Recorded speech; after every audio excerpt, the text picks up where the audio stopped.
I will describe Holy Family in one word as sisters or sisterhood.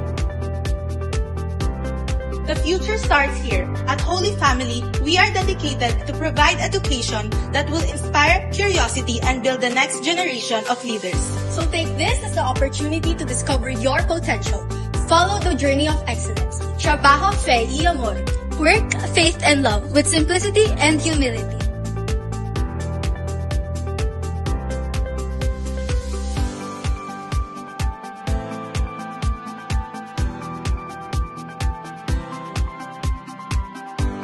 One word to describe Holy Family, nurturing.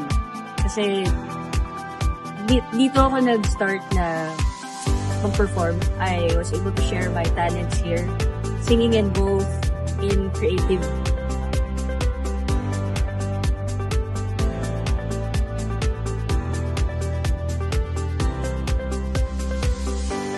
And then multi-diverse kami kasi maraming co-curricular activities. Example, like ito, yung volleyball.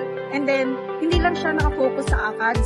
Meron pang math club, maraming activities, dancing, ganyan. So, mapapractice mo kung paano ka maging isang athlete and student. As a family, we deeply value love, work, and faith. Who understands this the best? Certainly, us familians who have been involved with this family for years, embodied love through many ways, in our work and especially in our faith.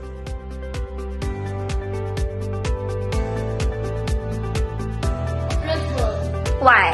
Kasi nakikita ko yung hard work ng mga students during the events, tsaka nagugustuhan ko yung mga atmosphere.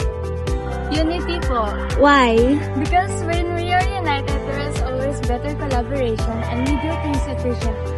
When we do things efficiently, our works are precise and creative. So in the Holy Family School of Quezon City community, there is unity. Dynamic. Why ate? Because Holy Family always has something new prepared for us to explore. Unity. Why po? Because here at Holy Family, we all live in one heart and one soul. So, what are you waiting for?